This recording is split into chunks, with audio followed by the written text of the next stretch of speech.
attention derrière. J'ai joué mon tout premier match avec mon nouveau club, le Pau FC, et on va regarder ensemble toutes mes actions du match. Pour que vous ayez un peu de contexte, c'était face à la N3 du bassin d'Arcachon et j'ai débuté latéral droit. On est un peu enfermé côté gauche, Clem il arrive à ressortir sur notre centrale, c'est très bien joué, et Fala il continue, il me la décale à droite, et je peux mettre un bon premier centre, mais c'est bien défendu. L'action continue et on n'est pas loin d'obtenir un petit péno.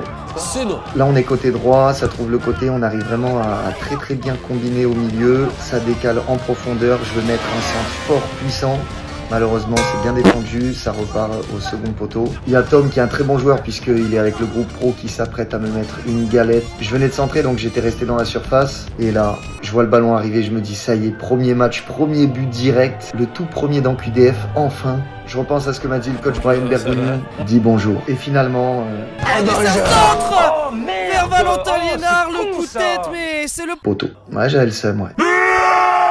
Ce qui était grave cool aussi, c'est que je me suis grave bien entendu avec mon ailier où on a su pas mal combiner. Et d'ailleurs, vous l'avez remarqué dans le QDF, il a fait du ça. C'est hommage.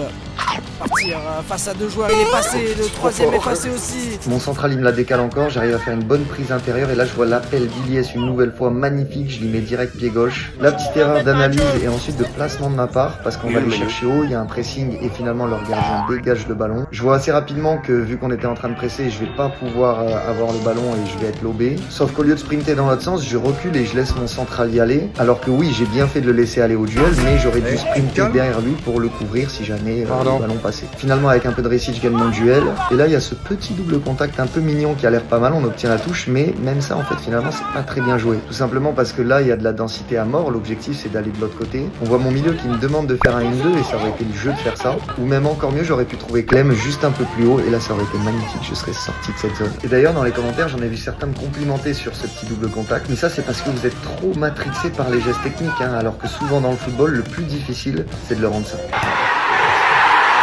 Non, tu dégages! Là, ballon aérien, il y a des duels et je me prends cette charge dans le dos. L'arbitre s'y faute, les adversaires râlent un peu, mais pour moi, il est complètement, il met le coude. Dites-moi ce que vous en pensez, mais pour moi, il y a bien faute. Presque rien. Deuxième mi-temps, coup franc pour nous, il est assez bien tiré, mais finalement, les adversaires, ils arrivent à le ressortir. Et là, c'est important, je me retrouve au duel. J'arrive à être le premier sur le ballon et je joue direct en première intention et ça se transforme en passe D pour Ralif qui marque le premier but du match. 1-0 pour le Pau FC. Au final, je sors à la 60e minute, on gagne le match 2-1, donc c'est clairement des débuts parfaits. Comme d'hab, pour suivre la suite de notre saison, on s'abonne et moi je vous fais des diables de dés.